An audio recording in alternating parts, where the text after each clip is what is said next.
The principal called saying my daughter hospitalized 5 boys in a fight. My daughter has crippling social anxiety. Principal Dawson's voice came through my phone speaker with that particular mixture of anger and disbelief that school administrators reserve for parents whose children have done the unthinkable.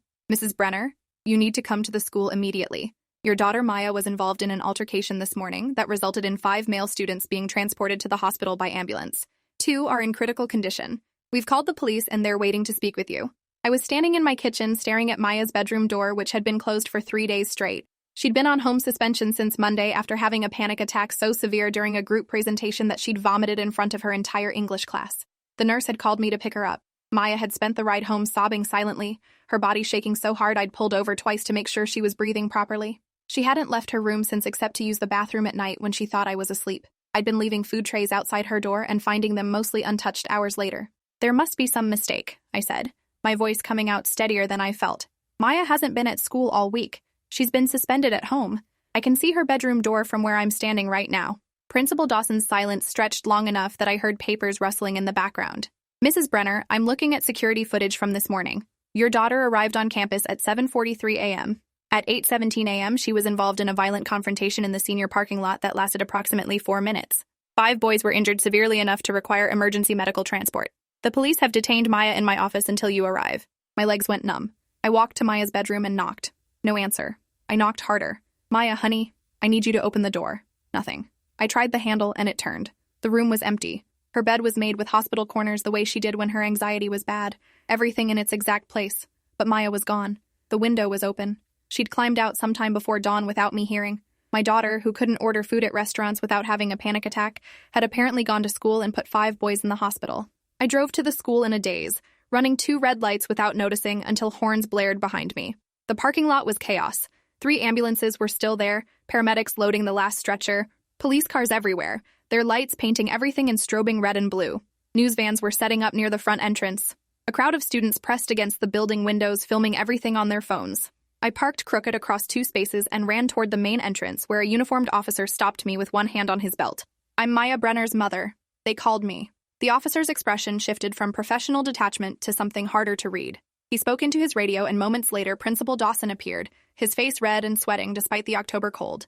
He led me through hallways that felt too bright, too loud, every sound amplified by my racing heartbeat. We passed crying students being comforted by teachers. I saw blood on the floor near the main entrance, a lot of it, and someone had thrown sawdust over it like this was a butcher shop instead of a school.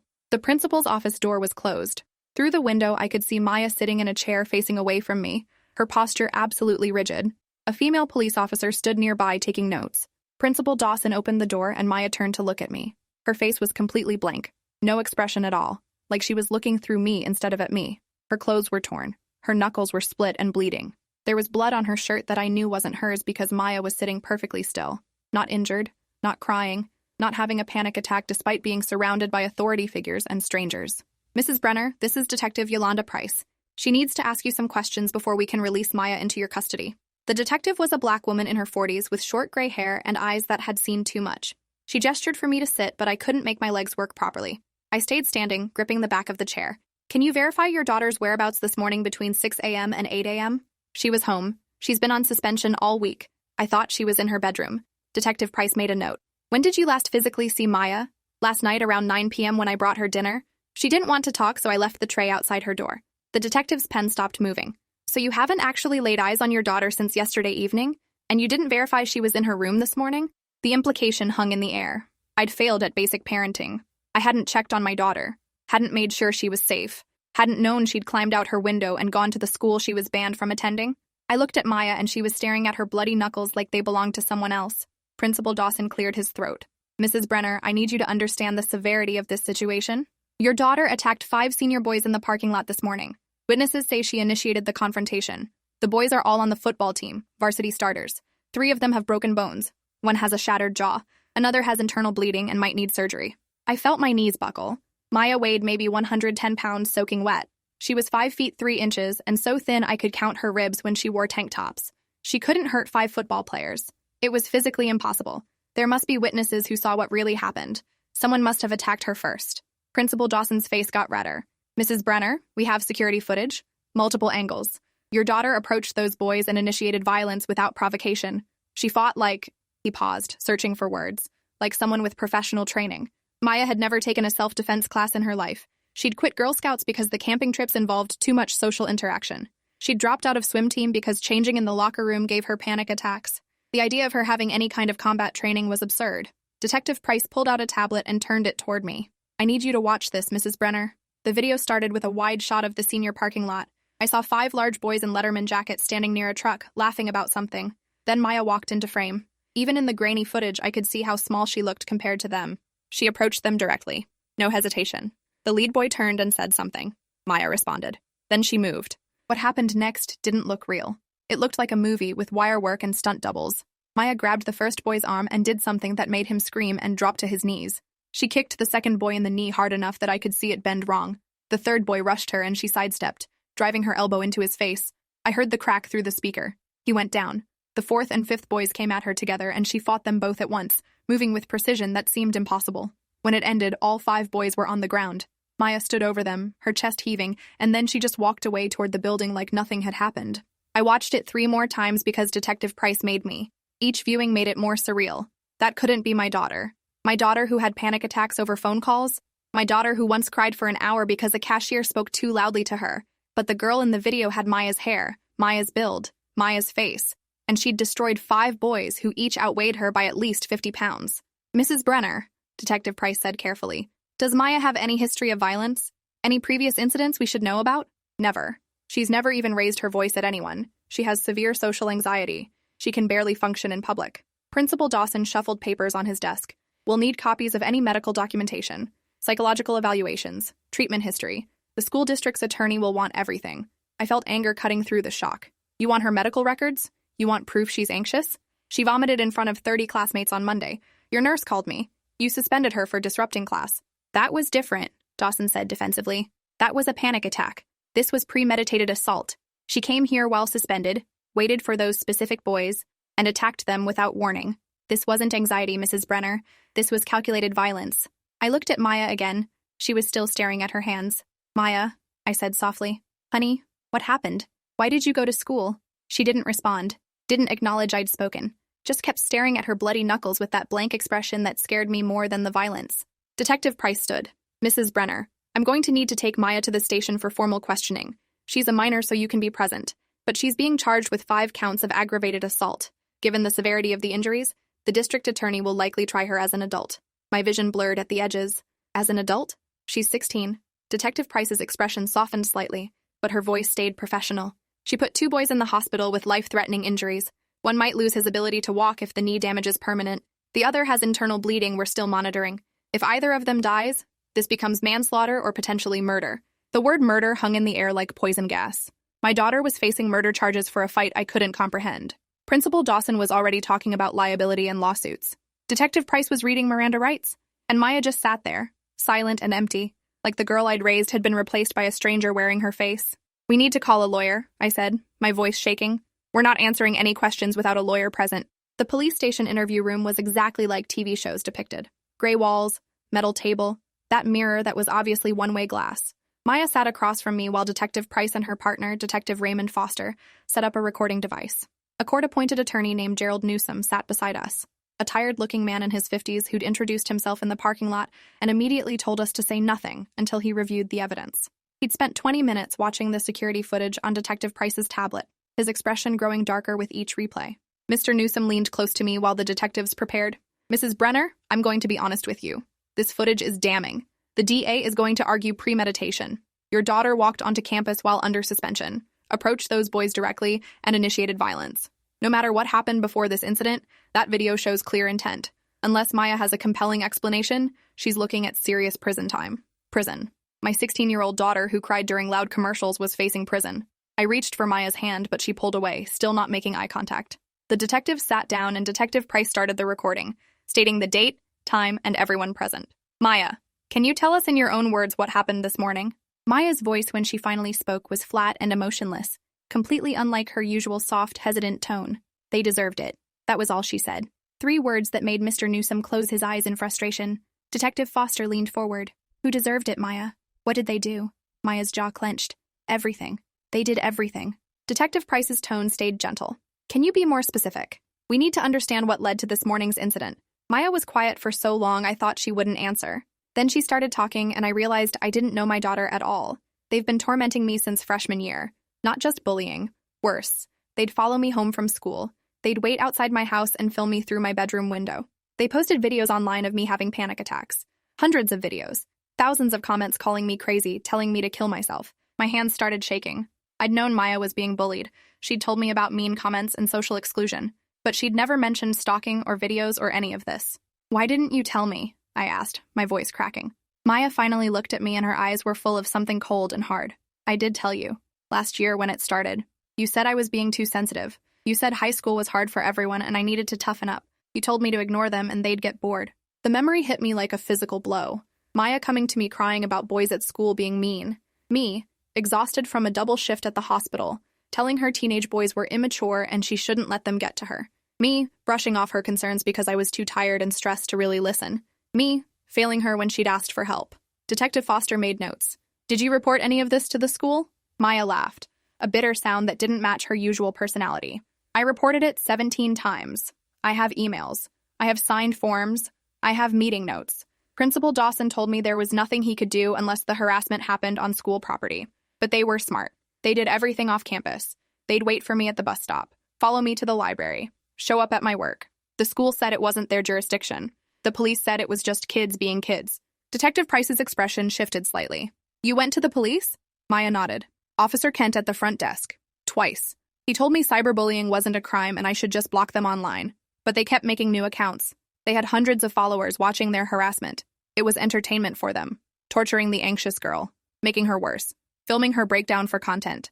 My mind was reeling. Maya had tried to get help and been dismissed by everyone. By the school. By the police. By me. And her anxiety had gotten progressively worse over the past 2 years, while I'd attributed it to teenage hormones and academic stress. I'd increased her therapy appointments and her medication, but never addressed the root cause because I hadn't known the root cause was systematic stalking and harassment that everyone around her had normalized or ignored. Mr. Newsom cleared his throat. "Maya, what specifically happened this morning?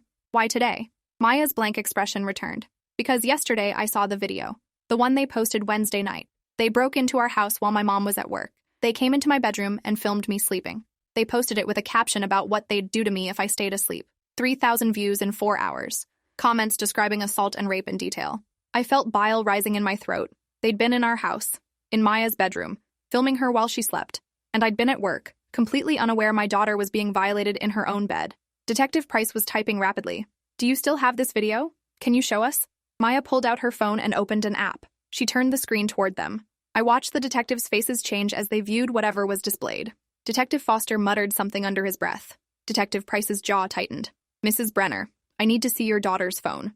She handed it over and the detective scrolled through something, her expression growing darker. "There are 37 videos in this folder. All of Maya. All filmed without her knowledge or consent." Mr. Newsom reached for the phone. "May I?" He watched for several minutes, his face going pale. Then he set the phone down carefully. "Detective, my client was acting in self-defense. These videos constitute stalking, harassment, criminal trespass, and potentially conspiracy to commit sexual assault based on those comments. Maya had a reasonable fear for her safety. This changes everything." Detective Price looked skeptical. Self-defense requires imminent threat. These boys weren't actively attacking her this morning. She sought them out. Maya's voice cut through the debate. "I sought them out because they texted me at 6 a.m. saying they were coming back tonight. They said the video was just a preview. They described exactly what they were going to do to me. In detail. With timestamps. They were planning to assault me tonight and film it." "Show us the texts," Detective Foster said. Maya opened her messages. I watched over the detective's shoulder as he read. The messages were explicit and threatening. Graphic descriptions of sexual violence. Photos of our house from different angles. A timeline showing they'd been surveilling our home for weeks. The final message at 5:47 a.m. said, "Tonight, your mom works late on Fridays. We know you'll be alone." My daughter had woken up to text promising she'd be raped and filmed doing it. She'd known I'd be at work and no one would help her because no one had helped her for 2 years. So she'd done what she thought was necessary to protect herself. She'd climbed out her window, gone to school, and eliminated the threat in the only way she knew how. It wasn't legal. It might not even be justified under self-defense law, but I understood why she'd done it. Detective Price took the phone and photographed the messages. "This is evidence of criminal conspiracy. We'll need to bring these boys in for questioning once they're medically cleared. But Maya, you still chose to attack them rather than come to us with this information. Why didn't you call 911? Maya's laugh was hollow. "I called 911 7 months ago when they cornered me behind the grocery store. The operator told me to call back if they actually touched me. They didn't touch me that night. They just surrounded me for 20 minutes describing what they wanted to do, taking pictures, posting them in real time to their followers. When I finally got away and called back, the operator said unless they'd committed assault, there was nothing police could do. So no, detective. I didn't call 911 because I've learned that doesn't help. The silence in the room was suffocating. Every adult present had failed this girl. The school had dismissed her reports. The police had told her there was nothing they could do. I told her to toughen up, and she'd been forced to survive alone while being systematically terrorized for entertainment. Mr. Newsom was making extensive notes. Detective, my client is a victim who took action to prevent an imminent crime. Those texts constitute a credible threat. Under Oregon law, she had reasonable belief she was in danger. Detective Foster shook his head. She had options. She could have stayed home with her doors locked. She could have had her mother stay home from work. She could have gone to a friend's house. Instead, she tracked down 5 boys and assaulted them so severely that 2 are critical. That's not self-defense. That's revenge. Maya's voice stayed flat. It wasn't revenge. It was elimination of threat. They told me they were coming tonight. They've been escalating for months. The videos, the stalking, breaking into my house, the texts describing assault. I had evidence they were planning to hurt me. I protected myself the only way I knew would work. But you didn't just defend yourself, Detective Price said carefully. You attacked them with enough force to cause permanent injury. Maya met her eyes. Yes, because I needed them to understand they couldn't hurt me anymore. I needed them afraid of me instead of me being afraid of them. I needed everyone who watched those videos and laughed at my panic attacks to see that I'm not weak. I'm not a victim. I'm someone who fights back. The psychology behind her statement was clear. Maya had been dehumanized and turned into entertainment for 2 years. She'd lost all sense of safety and control. The attack this morning was her reclaiming power in the most primal way possible. It might be understandable from a trauma perspective, but it was still legally assault. Mr. Newsom knew it. The detectives knew it. And Maya knew it too, based on the resignation in her eyes. We're going to need statements from the 5 boys about the harassment and stalking, Mr. Newsom said. If their stories corroborate Maya's account, we can build a defense based on extended duress and reasonable fear. Detective Price nodded slowly. We'll interview them once they're able to speak. But Mrs. Brenner, you need to understand that regardless of provocation, Maya used excessive force. The DA is not going to let this go. What happens now? I asked, my voice barely above a whisper. Detective Foster closed his notepad. Maya is being charged with 5 counts of aggravated assault. Given her age and lack of criminal history, she'll likely be released to your custody with monitoring requirements. But she cannot return to that school. She cannot have any contact with the victims or their families. And she needs to surrender her passport if she has one. Victims. They were calling those boys victims when they'd spent 2 years victimizing my daughter, when they'd broken into our home and filmed her sleeping, when they'd planned to assault her. But legally, they were victims because Maya had hurt them first. The injustice of it was staggering. Mr. Newsom stood. I'll file motions for bail and begin building our defense.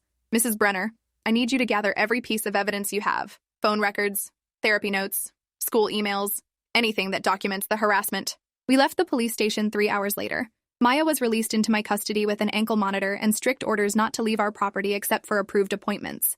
The media was waiting outside. Cameras and microphones thrust in our faces. Questions shouted over each other. Is it true your daughter put 5 boys in critical condition? Was this gang-related? Does she have a history of violence? I shielded Maya and pushed through to our car. She climbed in and stared straight ahead while I drove home in silence. The house felt different knowing those boys had been inside, knowing they'd violated Maya's most private space. I checked every lock twice and wedged chairs under the door handles. Maya went straight to her room without speaking. I stood outside her door trying to think of something to say that would help. Nothing came. I'd already said too much wrong over the past 2 years. What could I possibly say now that would matter? My phone started ringing. My sister Diane, then my mother, then Maya's school counselor, then reporters who'd somehow gotten my number. I turned off my phone and sat in the kitchen drinking coffee that had gone cold hours ago. The local news played on the laptop. They'd gotten security footage somehow, showing it in slow motion with expert commentary. A self-defense instructor explained that Maya's techniques showed advanced training. A psychologist speculated about antisocial personality disorder. A former prosecutor said Maya would likely serve time as an adult given the severity of injuries. None of them mentioned the harassment, the stalking, the videos, the rape threats. Maya was being portrayed as a dangerous, unstable girl who'd attacked innocent boys without provocation. The boys were being described as honor students and star athletes. One of them, Austin Vance, was being recruited by Division I schools for football. Another, Cameron Webb, had a full scholarship to Oregon State. Their futures were being destroyed by this violent girl who couldn't control her emotions. That was the narrative taking shape. I opened Maya's laptop to look for the evidence Mr. Newsom needed. Her email was already open. I knew I shouldn't snoop, but we needed documentation. The first folder I found was labeled Evidence and contained hundreds of files. Screenshots of social media posts, downloads of videos, transcripts of comments, police reports she'd filed, school incident forms, therapy notes. Maya had been systematically documenting everything for over a year. I opened the video folder and immediately wished I hadn't. 37 videos of my daughter. Maya having a panic attack in the school bathroom. Maya crying at her locker. Maya hyperventilating during class. Maya walking home while being followed and taunted. Maya working her shift at the bookstore while someone filmed her from outside, zooming in on her chest and legs. The comments under each video were vile. Thousands of people participating in the degradation of my child. One video was dated 3 days ago. I clicked it despite knowing I shouldn't. The footage showed Maya's bedroom at night, filmed from outside her window. Someone had climbed onto our porch roof and recorded her sleeping for 11 minutes. The camera work was steady, deliberate. This wasn't accidental or impulsive. This was calculated stalking. The comments were explicit threats and fantasies about assault.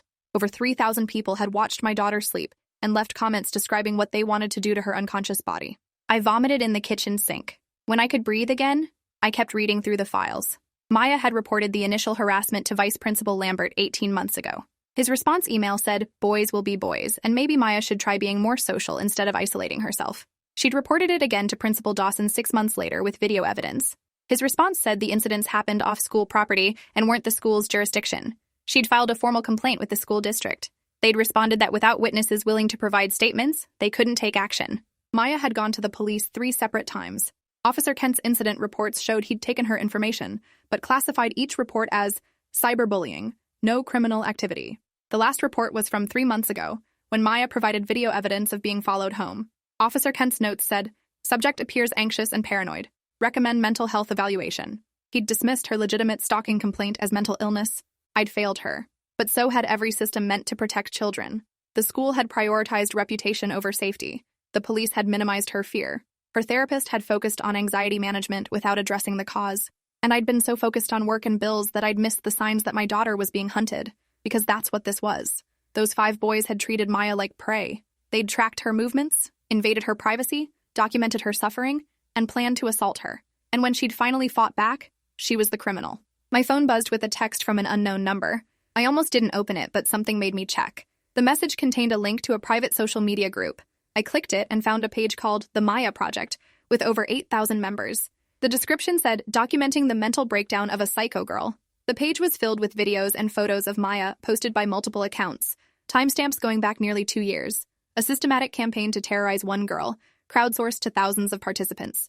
The page had a new post from this morning. Security footage of Maya fighting the 5 boys with a caption that said, "The psycho finally snapped. Told you she was dangerous." Comments celebrated the violence. People were taking credit for pushing her to this point. Someone had started a betting pool on how long her prison sentence would be. Another person suggested they should visit her in prison and continue documenting her suffering. These people saw Maya as entertainment. Her trauma was content. Her breakdown was engagement metrics. I screenshot everything and sent it to Mr. Newsom with shaking hands. Then I went to Maya's door and knocked softly. She didn't answer, but I heard movement inside. "Maya, honey, I need to talk to you. Can I come in?" Silence. Then the lock clicked. I opened the door slowly. Maya was sitting on her bed, knees pulled to her chest, staring at the window where those boys had filmed her. I sat beside her carefully, leaving space between us. "I found the videos," I said quietly. "I found everything. The social media page, the police reports, the school emails. Maya, I'm so sorry. I should have listened. I should have believed you. You tried to tell me and I dismissed you. You tried to get help and everyone failed you, including me, especially me." Maya didn't respond, but tears started running down her face silently. I reached for her hand, and this time she didn't pull away. Her hand was small and cold in mine, knuckles still split from this morning's violence. "Did I kill them?" she whispered. "Are they going to die?" "I don't know," I admitted. 2 of them are in serious condition. "But Maya, even if they survive, you need to understand the consequences you're facing. You could go to prison. For years. They're trying to charge you as an adult." Maya nodded slowly. "I know. But Mom, they were going to rape me tonight. They described it in detail. They had a plan. They knew when you'd be at work. They knew I'd be alone. What was I supposed to do? You were supposed to trust that adults would protect you. But we didn't. We let you down completely. So you protected yourself the only way you thought would work. I understand why you did it, baby. I just wish I'd understood sooner. Wish I'd listened when you first told me. Wish I'd been the mother you needed instead of the one who was too busy to notice her daughter was being hunted." We sat together while darkness fell outside. Neither of us had eaten all day, but food seemed impossible. The house phone rang constantly. Reporters leaving messages. My cell phone vibrated with texts from neighbors, coworkers, people from church, everyone wanting details or offering opinions or distancing themselves from our family's scandal. Maya's story was already viral. Psycho teen attacks football players was trending on 3 different platforms. None of the stories mentioned the harassment or threats. She was just a violent girl who'd attacked innocent boys. The news the next morning was worse. Cameron Webb's parents had hired a PR firm. They'd organized a press conference portraying their son as a victim of random violence. Mrs. Webb cried on camera, talking about her son's shattered jaw and uncertain future. Mr. Webb demanded Maya be tried as an adult and given the maximum sentence. Their attorney announced plans to sue our family for medical costs and emotional damages. The other parents quickly followed suit. By noon, we were facing 5 separate lawsuits totaling over $3 million. Mr. Newsom called that afternoon. "Mrs. Brenner, we need to talk strategy. The DA is pushing for adult charges. They're arguing premeditation based on Maya leaving home while suspended to specifically target these boys. The security footage shows she approached them directly, which undermines self-defense claims. Our best option might be pleading guilty to lesser charges in exchange for juvenile sentencing." What about all the evidence of harassment? The stalking? The threats? Mr. Newsom sighed. It helps establish motive and might generate sympathy, but legally it doesn't justify the level of force Maya used. She broke bones, caused internal bleeding, potentially permanent disability. The courts generally don't allow self-defense claims for preventing future crimes. She needed an imminent threat, and texts from hours earlier might not qualify. They broke into our house and filmed her sleeping. They threatened to rape her. How is that not imminent? Because she had time to call police, leave the area, or take other protective measures. By choosing to confront them instead, she became the aggressor. I know it seems unfair given what they did to her, but that's how the law works. Our best chance is convincing the DA that trying a traumatized 16-year-old girl as an adult would be a PR nightmare once the full harassment story comes out. So we're negotiating with the same office that ignored her complaints for 2 years? Mr. Newsom's pause told me everything. Yes. Assistant DA Morrison handled several of the incident reports that went nowhere. She's aware of the optics. That might work in our favor or against us depending on whether she wants to cover up the department's failures or distance herself from them. Either way, Maya is looking at juvenile detention at minimum, probably until she's 21. 5 years. My daughter would spend 5 years locked up because she'd protected herself from boys who'd terrorized her with no consequences. The injustice was suffocating. What about the boys? Are they being charged with anything? Mr. Newsom hesitated. That's complicated. The stalking and harassment happened over time, and proving individual responsibility is difficult. The DA could charge them with criminal mischief for the window filming, maybe trespassing. But compared to the injuries Maya inflicted, they're unlikely to face significant consequences. Some community service, probably. Maybe probation. I felt rage building in my chest, hot and bitter. So they spend 2 years torturing my daughter, document every second of it, plan to assault her, and they get community service? While she faces 5 years in detention? That's justice? Mr. Newsom's voice was gentle but firm. That's the legal system, Mrs. Brenner. I don't make the rules. I just try to work within them to get the best outcome for my clients. Right now, the best outcome is keeping Maya out of adult prison. Everything else is secondary. The preliminary hearing was scheduled for the following week. In the meantime, Maya remained under house arrest with the ankle monitor. She couldn't go back to school, couldn't leave our property, couldn't see her few friends. She spent days in her room while I worked from home, taking leave from the hospital to be present. We existed in a strange limbo, waiting for legal proceedings that would determine her future. On the 3rd day, Detective Price called. "Mrs. Brenner, I need you to come to the station. We've made some discoveries that complicate the case." I left Maya with my sister Diane and drove downtown. Detective Price met me in the lobby and led me to a conference room where Detective Foster and a woman I didn't recognize were waiting. "This is FBI agent Nina Carlisle. She's been investigating an online exploitation ring. Your daughter's case intersects with her investigation." Agent Carlisle opened a laptop and turned it toward me. "Mrs. Brenner, the social media page targeting Maya is connected to a larger network we've been tracking. The group has thousands of members who coordinate harassment campaigns against vulnerable teenagers. They target kids with mental health issues, film them during breakdowns, and monetize the content. Several subjects of their campaigns have attempted suicide. 2 succeeded." The room tilted. Maya had been part of an organized criminal enterprise. Not just random bullying, but systematic exploitation. Agent Carlisle continued. "The 5 boys who were injured are administrators of multiple harassment pages. They've targeted 17 different teenagers across Oregon and Washington over the past 3 years. They sell premium content, uncensored videos, and private information to paying subscribers. We've identified over 40,000 transactions. They were making money from torturing children." Agent Carlisle nodded. "Significant money. Austin Vance cleared nearly $60,000 last year from this operation. The others made between $20,000 and $40,000 each. They treated harassment as a business model. Maya was their most profitable subject because her reactions were particularly severe. Her panic attacks generated the most engagement. I thought I might be sick. Those boys had turned my daughter's mental illness into a revenue stream. They'd stalked her, filmed her, terrorized her, all while profiting from her suffering. And when she'd reported them, no one had believed her because they looked like all-American kids, honor students, athletes, boys with bright futures who couldn't possibly be running a criminal enterprise from their cell phones. Detective Price leaned forward. This changes Maya's case significantly. We're bringing federal charges against all 5 boys for conspiracy, wire fraud, and sexual exploitation of minors. Several of their videos featured girls under 18 in compromising situations. That's production and distribution of child pornography. They're looking at federal prison time regardless of their injuries. What about Maya? Agent Carlisle's expression was carefully neutral. Her situation is complicated. She committed assault regardless of provocation. But the U.S. Attorney's Office is willing to recommend juvenile sentencing and reduce charges in exchange for her cooperation in the federal case. She can provide victim testimony that strengthens our prosecution. So she testifies against them and gets a lighter sentence? Essentially, yes. But Mrs. Brenner, you need to understand what cooperation means. Maya will have to detail everything they did to her. In court. On the record. It will be public. Reporters will cover it. Those videos will be entered as evidence. Your daughter's trauma will be dissected by defense attorneys and consumed by the public. It will be brutal. More brutal than 5 years in detention? Agent Carlisle met my eyes. Different kind of brutal. But potentially, yes, it could be worse psychologically. Maya will have to relive her victimization repeatedly through interviews, depositions, and trial testimony. She'll be cross-examined by lawyers trying to discredit her. The defense will argue she's mentally unstable and her testimony is unreliable. They'll use her anxiety diagnosis against her. I understood what she was saying. Maya could trade physical incarceration for psychological torture. She could be free but publicly destroyed. Or she could refuse to cooperate and face adult prosecution for assault. Neither option was good. Both would damage her permanently. But at least cooperation offered a chance at some form of justice for what had been done to her. I need to talk to Maya, I said. She needs to make this decision herself. We drove home in silence. Diane had made dinner that nobody ate. Maya sat at the kitchen table picking at pasta while I explained the FBI's offer.